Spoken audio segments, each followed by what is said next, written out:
Bom dia, bom dia, bom dia. Graça e paz, queridos. Graça e paz, queridos. Bom dia com Jesus. Bom dia, Elô. Bom dia, Fátima. Imagine criar um aplicativo. Bom dia, Yasmin. Bom dia, Cândida.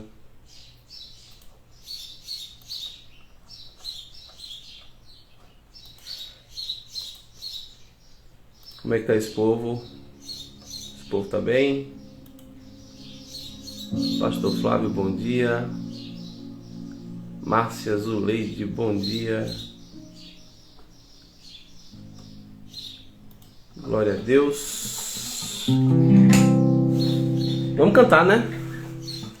Vamos cantar. Já imaginou amanhecer o dia cantando? Bom demais, né? Bom dia. Amém, amém.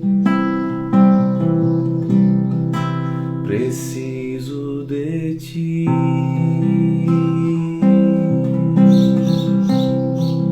Preciso do teu perdão.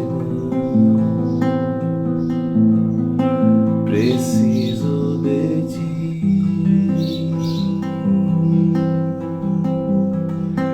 Quebranta meu coração como a corça anseia por água, assim tenho sede. Feche seus olhos agora, vamos adorar o Senhor. Como terra seca, assim é minha alma, preciso de ti. Não posso esquecer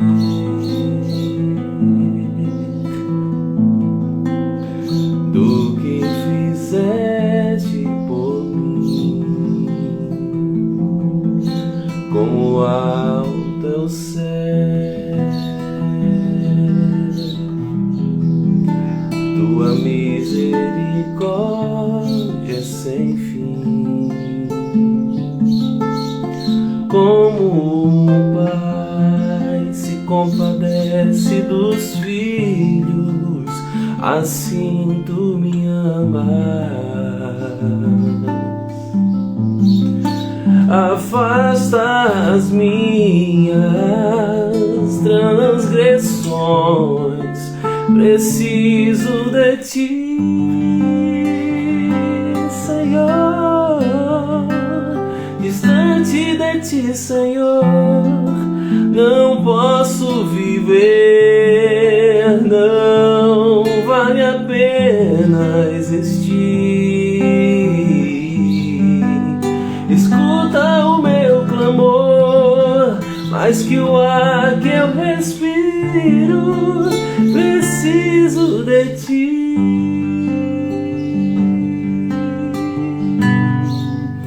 Distante de ti, Senhor, não posso viver, não vale a pena existir.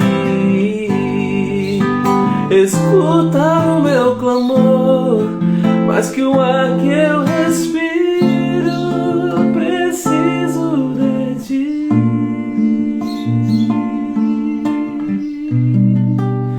Preciso de ti.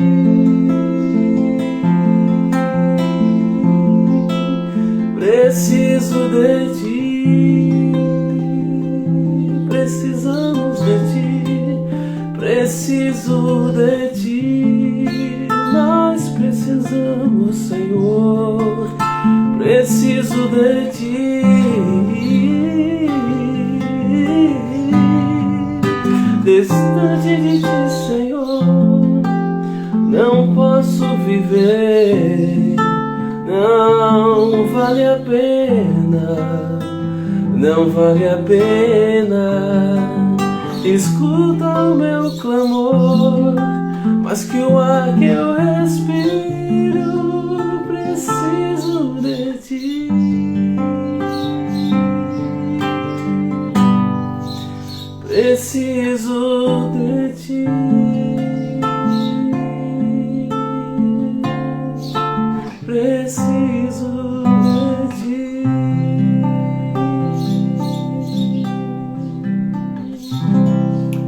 Amém. Glória a Deus, glória a Deus, glória a Deus.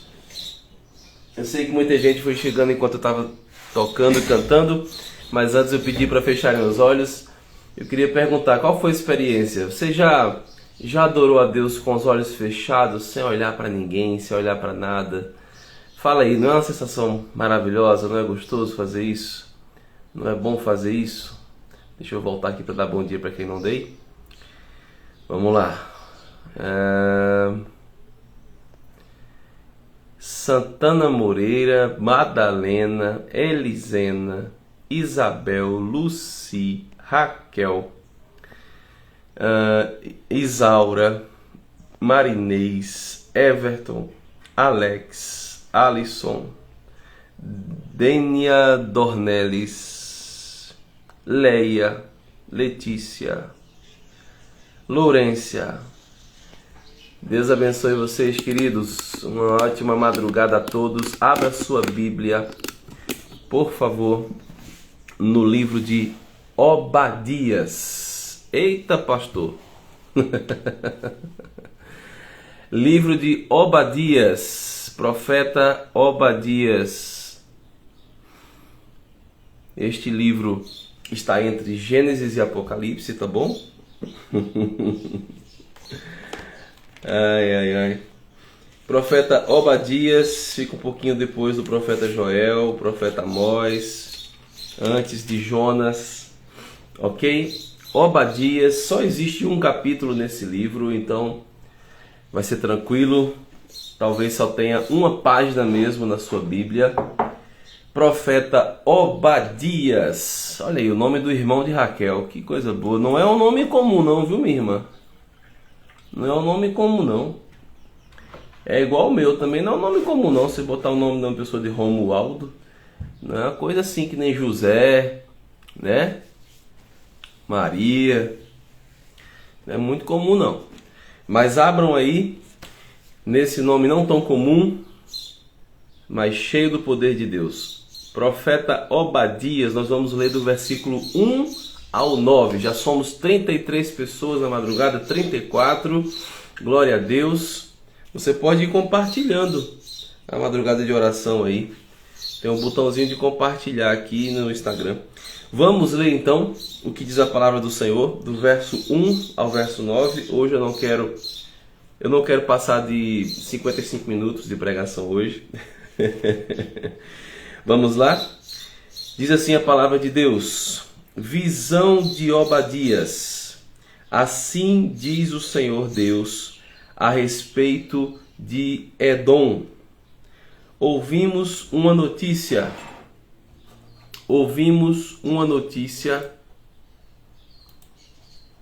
Deixa eu botar um fundo musical aqui. Ouvimos uma notícia vinda do Senhor, e um mensageiro foi enviado às nações para dizer, o que o mensageiro dizia? Preparem-se, de novo, preparem-se para a guerra contra Edom. Eis que fiz de você uma nação pequena entre as outras, muito desprezada. Verso 3. O orgulho do seu coração o enganou. Você vive nas fendas das rochas, num lugar elevado, e diz em seu íntimo, olha o que o orgulhoso diz lá do íntimo do coração: quem poderá me jogar lá para baixo? Ainda que você suba como a águia e faça o seu ninho entre as estrelas, de lá eu o derrubarei, diz o Senhor. Se ladrões o atacassem ou assaltantes viessem de noite, como você está destruído? Não levariam só o que lhes bastasse? Se fossem até você os que colhem uvas, não deixariam pelo menos alguns cachos? Isso é Deus falando, irmãos. Como foram saqueados os bens de Esaú? Como foram vasculhados os seus tesouros escondidos? Todos os seus aliados, ó Edom, o empurraram para fora do seu território. Aqueles que estavam em paz com você o enganaram e prevaleceram contra você. Aqueles que sentam à sua mesa prepararam uma armadilha para os seus pés, e não há em Edom entendimento. Naquele dia, diz o Senhor, destruirei os sábios de Edom e o entendimento do monte de Esaú. 9. Os seus valentes, ó Temã, ficarão apavorados, para que do monte de Esaú todos sejam exterminados pela matança. Vamos orar? Senhor, em nome de Jesus. Entramos em Tua presença, ó Deus, após acordarmos. E estamos aqui, ó Deus, para juntos como igreja, como Teu povo, levantarmos um altar de adoração e de oração ao Senhor. Obrigado pela leitura da Tua palavra, ó Deus. Um texto tão importante. E que a Tua palavra fale grandemente aos nossos corações nessa madrugada, Pai. Ontem tivemos um culto em que o Senhor falou sobre perdão. O Senhor tem falado sobre perdão, sobre perdoar. O Senhor tem mexido com a Tua igreja. O Senhor tem mexido no orgulho. O Senhor tem mexido, ó Deus, nos corações que ainda estão endurecidos. E mais uma vez, ó Deus, nós pedimos ao Senhor, fale conosco. Sê conosco. Espírito Santo de Deus, que o Senhor mova os nossos corações a Ti. Deus, em nome de Jesus, que abram-se agora o entendimento, como eu tenho orado ao Senhor. Salmo 119, 18. Desvenda os meus olhos, para que eu contemple as maravilhas da Tua lei. Que o Senhor agora abra os olhos espirituais e os ouvidos espirituais sejam abertos. Em nome de Jesus oramos. Amém, amém, amém. Bom dia, pastora Cris. Bom dia, Rosimária. Deus abençoe vocês. Queridos, um texto que provavelmente não seja tão comum de você ler, mas é um texto riquíssimo da palavra de Deus. Nas 2 últimas semanas, nós aprendemos sobre o que? Reconciliação. Já somos 40 na madrugada de oração, glória a Deus por isso. Reconciliação, o ministério da reconciliação. Quem lembra? Eu lembro, eu estava lá, eu estive. Ministério da reconciliação, catalasso, lembra daquela palavra estranha? Catalasso do grego, reconciliação, reconciliar. E Deus nos deu o ministério da reconciliação. Deus nos deu o ministério da reconciliação. Que ministério é esse? É a mensagem do perdão de Deus através de Cristo Jesus.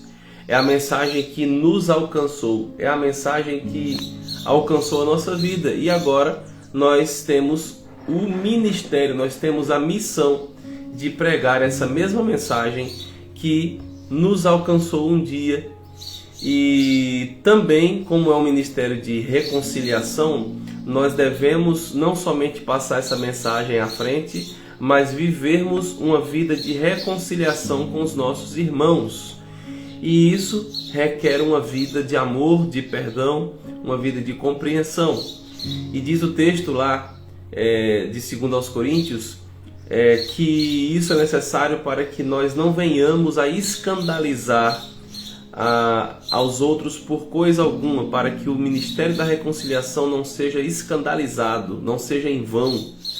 Então essa é a mensagem de reconciliação. Mas hoje, queridos, nesse texto de Obadias, eu queria trazer algo que Deus colocou em meu coração já faz alguns dias. Na realidade, os 2 textos que eu compartilhei com os irmãos sobre o ministério da reconciliação nasceram por conta desse texto de Obadias.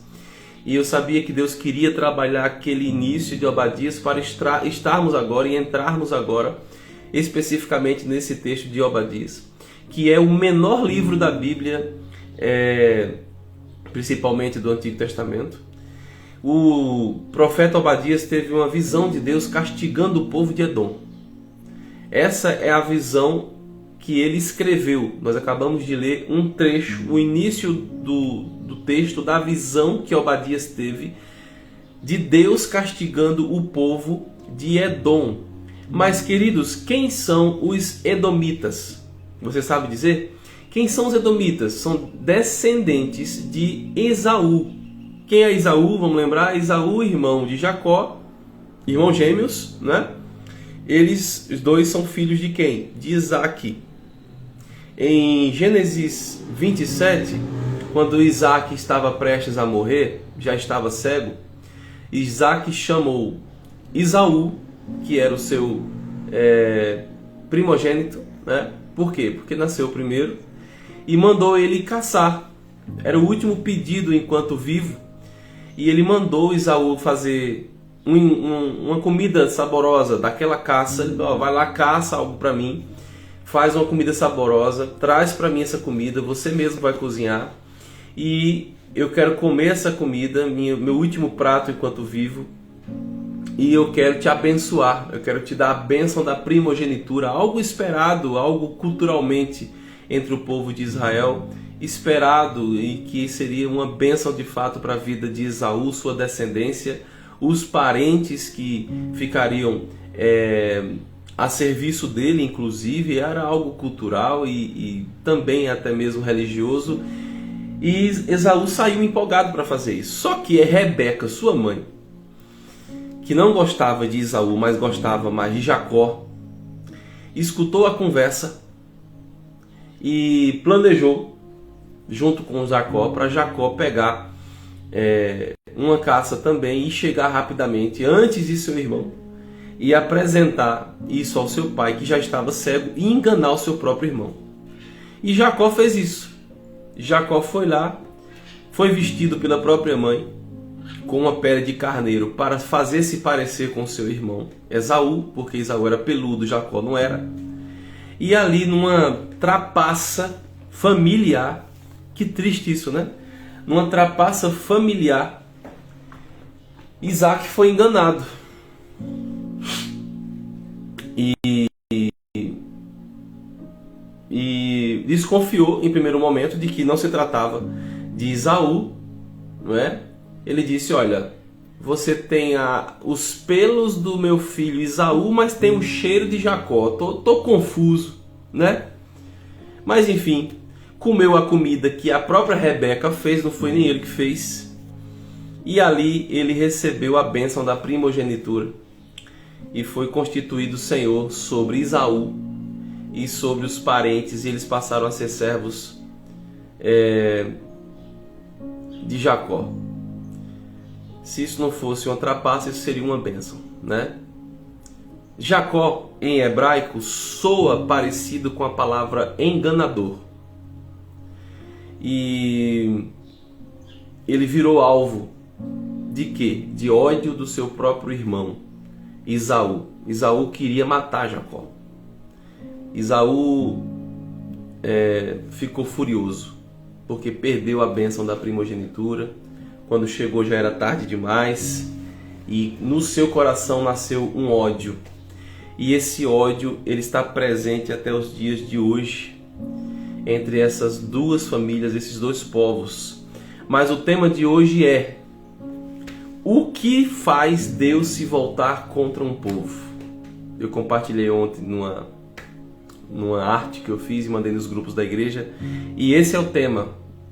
E ele será dividido provavelmente em duas partes. Não sei se vai dar 3, mas provavelmente 2 partes. Semana que vem nós vamos continuar.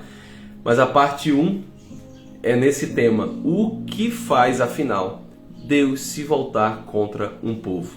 E nós vamos falar agora rapidamente sobre a primeira coisa que aparece nesse texto de Obadias. O que faz Deus se voltar contra o povo? Primeira coisa que nós vamos ver agora e vamos trabalhar sobre ela é o orgulho. O orgulho faz Deus se voltar contra o povo. Você diz que o seu irmão o enganou, mas na verdade você se deixou ser enganado pelo orgulho do seu coração.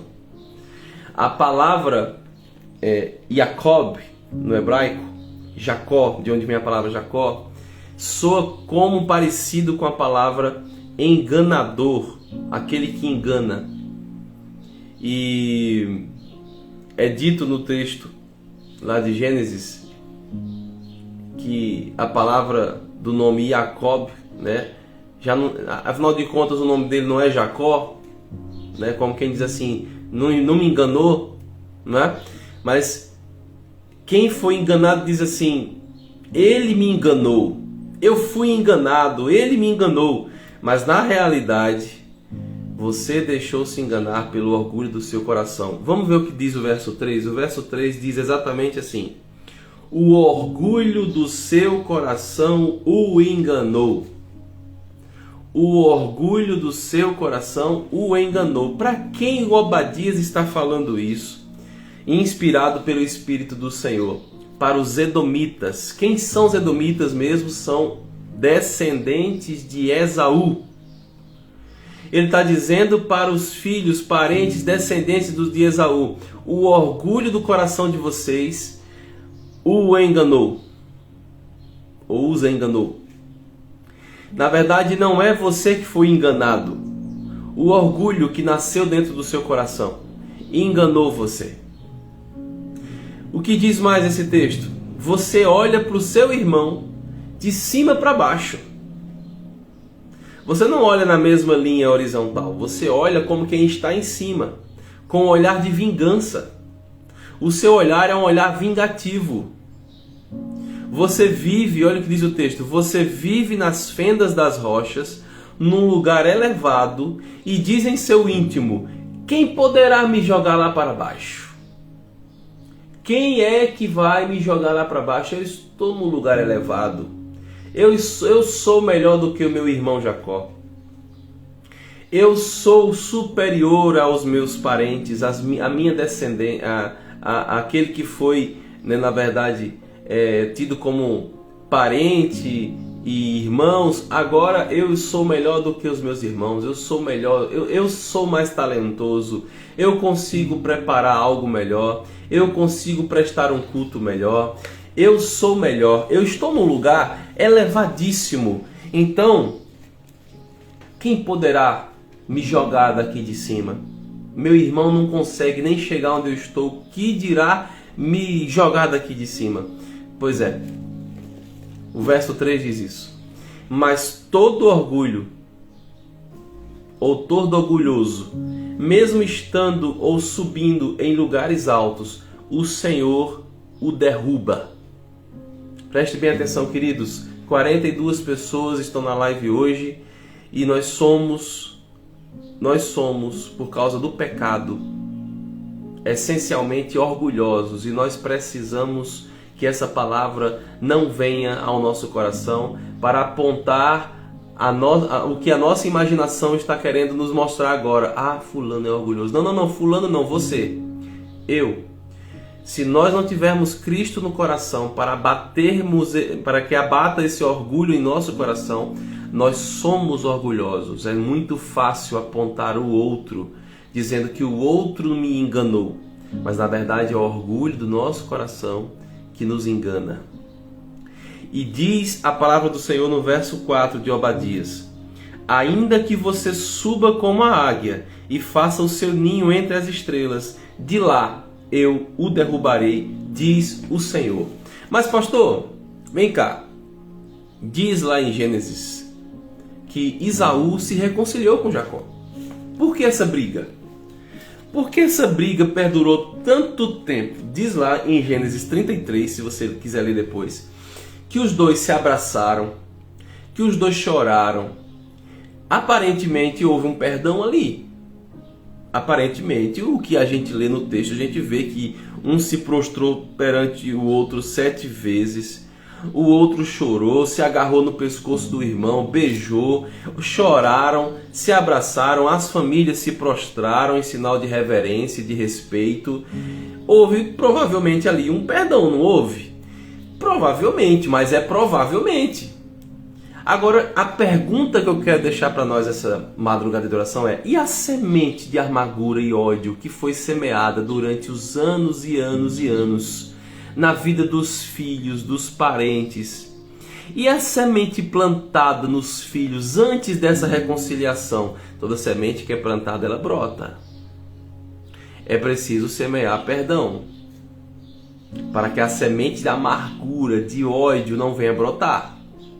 Será que antes desse período de reconciliação, os pais, ou seja, Esaú junto com sua esposa, será que eles não ficavam falando mal de Jacó? Será que eles não ficavam semeando palavra de ódio enquanto eles comiam ali à mesa, junto com os filhos, junto com os parentes? Será que não houve uma semeadura de ódio, de raiva, de ira? Será que não houve acusações? Será que não houve vitimização? Será que não houve falso testemunho?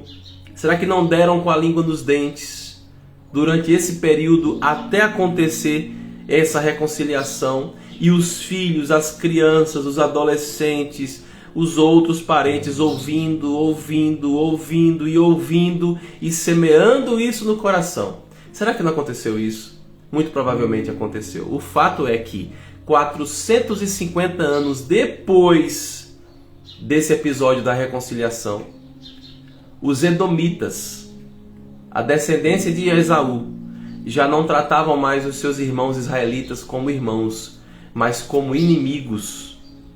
No texto de Números, no capítulo 20, no verso 14 em diante, é narrada uma história em que Moisés, precisando passar com o povo de Israel recém-libertado do Egito, ele manda uma mensagem, ele manda um texto para o rei de Edom, pedindo autorização para o seu próprio irmão para passar por uma estrada de Edom, porque o povo estava recém-liberto do Egito, mas precisava passar para dar continuidade na sua jornada. E ele, de forma educada, Moisés, manda uma mensagem para o rei de Edom pedindo autorização para passar por lá. Por quê? Já estava com medo. Quando o rei de Edom recebe essa mensagem, ou seja, seus próprios irmãos, descendência de Esaú, ele diz: não passem por aqui, porque se vocês passarem por aqui, a espada vai comer. Não passa por aqui não. Aí a carta volta para Moisés, Moisés recebe essa mensagem dizendo: não passa por aqui. Moisés vai e escreve outra carta e diz: por favor, a gente não vai beber da água de vocês, a gente não vai comer das frutas de vocês, a gente só quer passar. Deixa só a gente passar. Uma conversa entre irmãos, um pedido de um irmão para o outro. O irmão diz assim: se passar, a espada vai tinir aqui. Se passar, o bicho vai pegar aqui, o pau vai comer. E não somente dá essa segunda resposta, como avança com seu exército para prontamente atacar Israel e ficam lá com um ar de ameaça aos israelitas. Esse é o fato. 450 anos depois, o povo de Edom, a descendência de Esaú, aquele que se reconciliou com Jacó, estava tendo o povo de Israel, seu próprio irmão, seus próprios irmãos, como inimigos e não como irmãos. Lições para nós orarmos, queridos, porque eu sei que o Espírito Santo já deve estar falando com você. Primeira lição para nós orarmos: abandone o orgulho. Busque se humilhar para ser exaltado por Deus. Primeira lição: abandone o orgulho. Busque se humilhar para ser exaltado por Deus. Será que você não tem alguém em que você não trata mais como irmão, mas trata como inimigo? Será que existe alguém na igreja em que você corta caminho para não falar? Será que existe alguém em que você faz o possível e impossível para não dar nenhuma boa noite, porque você não trata mais como irmão? Você acha que no céu, quando você se encontrar com essa pessoa, você vai cortar caminho para não falar com ela? Ou você acha que vai para o céu desse jeito? Primeira lição: abandone o orgulho. Busque se humilhar para ser exaltado por Deus, porque Esaú foi enganado pelo orgulho do seu coração. Os edomitas foram enganados não por Jacó, que pediu perdão, muito embora agora é tido como inimigo, mas quem se exaltou não foi Jacó, foi Esaú. E o orgulho do seu coração o exaltou. E Deus disse: eu vou derrubar. Não se exalte não, porque eu vou derrubar. A palavra de Deus diz que aquele que se humilha será exaltado. Então, queridos, como diz em 1 Pedro capítulo 5, diz assim, no verso 6: humilhando-se debaixo da onipotente mão de Deus, porque a seu tempo os exaltará. E o 7 diz: lançando sobre ele toda a vossa ansiedade, porque ele tem cuidado de vós. Mas antes de lançar a ansiedade, o texto diz: humilhando-se debaixo da onipotente mão de Deus. Para quem quiser ser exaltado por Deus, se humilha para o seu irmão. Para ser exaltado por Deus, eu me humilho para o meu irmão. Eu deixo o orgulho de lado. Então, primeira lição, abandone o orgulho. Segunda lição, perdoe verdadeiramente. Não faça como Jacó e Esaú e Jacó, que num ato ali de choro, de abraços, de beijo, de prostração, demonstraram estarem alimentando perdão no coração. Muito provavelmente Jacó fez isso com forma verdadeira, mas Esaú não fez. Os seus parentes provavelmente também não fizeram, porque 450 anos depois, narra o texto de Números que eles já estavam como se fossem inimigos. Não Jacó, não Israel, mas Edom. Perdoe verdadeiramente. Como diz o apóstolo Pedro, não amem da boca para fora. Amem verdadeiramente. Não amem de palavra, mas de ação. Ame verdadeiramente. Perdoe. Não dá para amar e não perdoar. Perdoe verdadeiramente. Deixe o orgulho de lado. Viva de forma simples. Perdoe verdadeiramente. Ontem a irmã Adriana trouxe uma palavra sobre perdão maravilhosa. Se você não foi ao culto ontem, assista a transmissão. O Senhor vai falar ao seu coração. O Senhor tem falado sobre perdão. O Senhor tem falado sobre reconciliação. Ele quer transformar a nossa vida. Ele quer uma igreja em unidade. Ele quer uma igreja unida. E você precisa perdoar verdadeiramente a quem te ofendeu. Ou você precisa liberar perdão a quem te ofendeu. E terceira e última lição para nós orarmos: ensine seus filhos e parentes sobre o perdão. Não somente perdoe, não somente libere perdão, mas ensine. Lembra do texto de Provérbios? Ensine a criança no caminho em que deve andar. Não é o caminho, não é apontando o caminho, não é dizendo para a criança perdoe, não, é você perdoando, ela vendo que você perdoou e assim ela aprende te vendo. Ensine seus filhos e os seus parentes sobre o perdão. Ensine a todos os que estão próximos de você sobre o perdão, primeiro perdoando, segundo falando. Não é primeiro falando para um dia, quem sabe, perdoar. Não, você precisa perdoar. Queridos, nós precisamos orar por isso. E eu quero agora aproveitar a oportunidade de que estamos aqui em 47 irmãos, porque a palavra do Senhor diz que a oração de um justo pode muito em seus efeitos, e eu creio que aqui há mais de 40 justos juntos, reunidos em oração, e eu quero colocar isso como um pedido de oração. Há pessoas que não gostam de você na igreja, há pessoas que não gostam de mim, há pessoas que não gostam do pastor Manuel, há pessoas que não gostam do pastor Relvaldo. É preciso liberar perdão. Queridos, todos nós precisamos ser bênção na vida dos outros.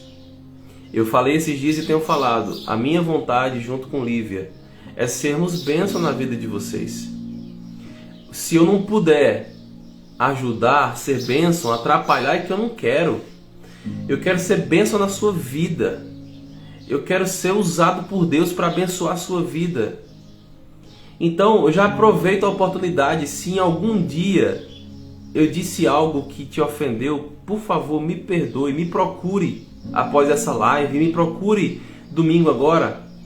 de manhã para eu te dar um abraço, para eu te pedir perdão. Me perdoe se em algum momento eu falei algo que feriu seu coração. Não foi minha intenção. Se você não gosta de mim, eu não sei o que posso fazer para que você goste, mas eu só posso te dizer, eu quero ser bênção na sua vida.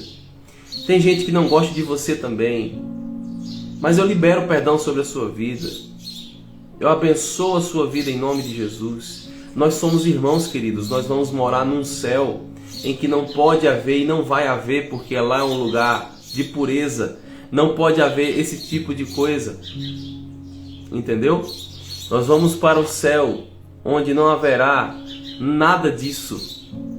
Então, libere perdão. Tem gente que está doente, tem gente que tem fibromialgia, tem gente que tem doenças autoimunes, tem gente que tem doenças que, para a medicina, eles dizem não tem cura. Por quê? Porque estão amarguradas, estão angustiadas, guardando uma raiz de amargura no coração. Não liberaram perdão para os seus pais, não liberaram perdão para os seus parentes, não liberaram perdão para os irmãos da igreja. Estão, como a Adriana disse ontem, com uma pedra que foi colocada sobre um assunto e não querem tirar essa pedra, porque quando tira dói. Mas para tirar e tratar os bichos que ficam embaixo dessa pedra, para limpar esse terreno, esse chão, esse solo que é o coração, é preciso tirar essa pedra daí e expor isso para alguém que você confia. Por isso que a palavra do Senhor diz no livro de Tiago, confessando as vossas culpas uns aos outros para que sareis. É necessário confessar pecados, é necessário confessar a podridão do nosso coração. Queridos, é muito ruim você chegar num ambiente em que você, como a igreja, por exemplo, e eu estou vivendo isso nos dias de hoje, e assim, biblicamente eu consigo explicar, mas humanamente eu não consigo tanto. Mas você chega na igreja e irmãos viram a cara para você com raiva de você. Porque as pessoas têm pastor de estimação. Elas preferem um pastor a outro. E eu não estou aqui para competir com o pastor Manuel. Longe de mim isso, misericórdia, Senhor. Eu quero ser bênção na vida do nosso pastor. Eu estou aqui para cumprir uma missão. Eu estou aqui para cumprir um chamado. Eu estou aqui para ser bênção na sua vida. Pastor Realvaldo está aqui para ser bênção na sua vida. Pastor Manuel está aqui para ser bênção na sua vida. Mas nós não vamos te agradar o tempo todo. Nós vamos agradar ao Senhor que nos chamou. Os pastores não estão na igreja para agradar os irmãos. Os pastores estão na igreja para agradar ao Senhor. E muitas vezes agradar ao Senhor é desagradar alguém. Mas as pessoas precisam liberar perdão, precisam soltar isso do coração. Nós queremos que os nossos filhos, os nossos parentes aprendam na prática. Então nós vamos continuar semana que vem sobre isso, mas agora nós vamos orar. Amém? Que o Senhor abençoe a cada um. Que o Senhor acrescente nessa madrugada de oração essa realidade. E que você possa ser abençoado por essa palavra.